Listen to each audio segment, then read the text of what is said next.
about school uniforms, most of you probably think about Catholic schools.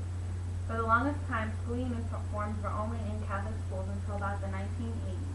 The Catholic school stereotype is usually a plaid skirt or a jumper with saddle shoes for girls, and for boys it's usually a button-down shirt with either a tie or dress shoes and dark pants. Some public schools have uniforms already, but I wouldn't say they're the same as Catholic schools. I think school uniforms should be mandatory in public schools.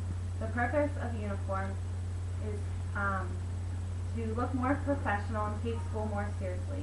Uniforms are low cost and will reduce fighting in schools and will cause less distractions in classrooms and hallways.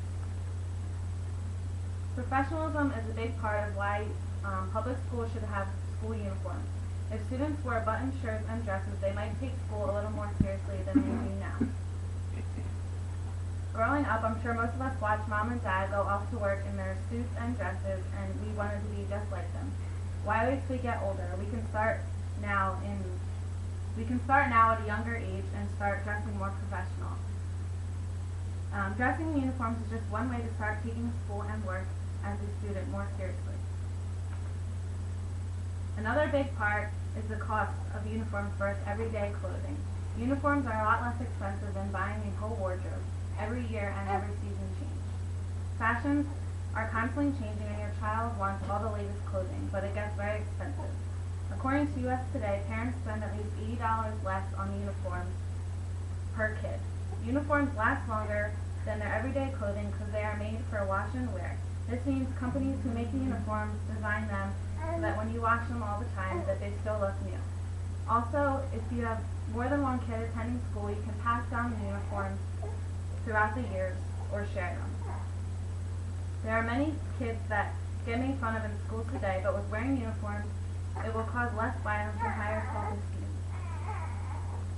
There are a lot of cool kids in schools today. If everyone has to wear the same uniform, it would cause kids to see that they are equal. They wouldn't be able to make fun of them because all their clothing would be the same. Not everyone can afford brand name clothing. In January of 1996, President Clinton said, "If it means teenagers will stop killing each other over designer jackets, then our public schools should be allowed to implement school uniforms." Uniforms can cause less violence to occur in schools, but they can also cause fewer distractions in the classroom. If we require for all students to wear uniforms, students will wear appropriate clothing and again cause equality among students. Some students get distracted very easily, and clothing is just one of the distractions in school. Instead of teens worrying about what they're going to wear to school the next day, they can spend that extra time doing their homework and concentrating more on the important aspects of school. According to educational school uniforms, through January of 1996, 7 states have passed laws allowing public schools to implement uniform policies, and several more states are considering the law. With that being said, you can see how school uniforms can cause professionalism, they can reduce fights, they cause less distractions, and save parents some more money. It is important for kids to get an education and not be scared of going to school because they don't want to get made fun of or beat up. In the end, uniforms will cause more equality and more involvement among the schools. Does anyone have any questions? What was the first public school that had uniforms? It was called Cherry Hill Elementary School in Baltimore, Maryland.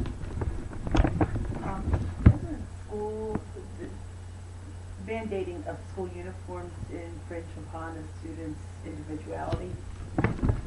Not really, because you can accessorize with jewelry and shoes and your hair.